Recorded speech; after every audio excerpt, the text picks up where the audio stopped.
Early voting in the November midterms is now underway in Duval County. The polls opened about, about 40 minutes ago.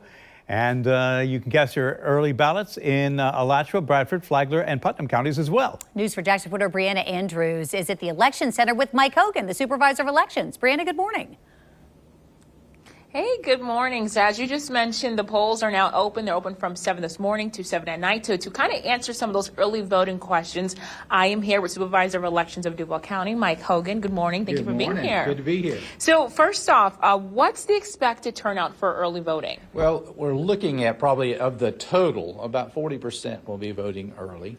And so that gives us about 20% in mail ballots and the rest on election day. So 62% is our projection for the entire election.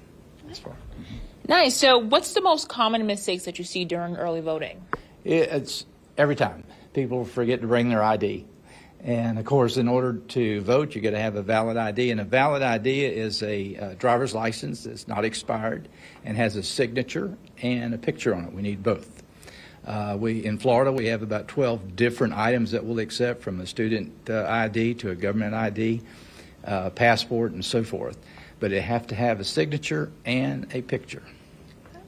And let's say if it's possible someone didn't vote in the primary or doesn't know that their precinct changed, how would voting early kind of help deal with those issues on election day? Well, early voting, you can vote at any one of our 20 sites around the city. You do not have to be in your precinct. But we notified everybody if their precinct changed. We sent a notice to them, and also we'll have people at the other site that may have closed to direct them to the right precinct on election day. And as we mentioned, early voting opened at 7 this morning. Have you guys faced any issues thus far? Well, I think everybody loves to get up real early. I just visited one of my sites, and they were already there, and they had it almost set up by 5:35, 5:45. So it's a long day for my staff. Actually, for the voters, it's nice. It's 7 a.m. to 7 p.m. But of course, we're going to be there after it closes, and we're going to be there before. So it's this 2-week stretch really task every member of our staff.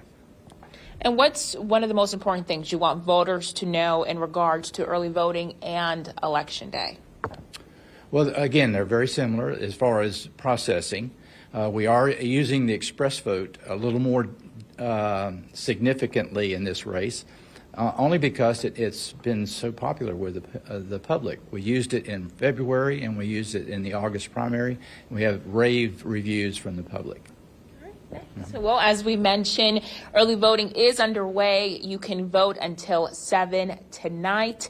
Also, for your convenience, we have a voter's guide on news4jax.com, so you can learn more about the election and also learn more about the candidates. For now, though, reporting live, Brianna Andrews, Channel 4, the local station. Thank you, Brandon. Be sure to check out our voter's guide for a rundown of what's on the ballot in your area, including proposed constitutional amendments and county or city referendums. You'll also be able to see what candidates have said in their own words about some of the issues that you care about most. You can find all of that by going to news4jax.com/voter's guide.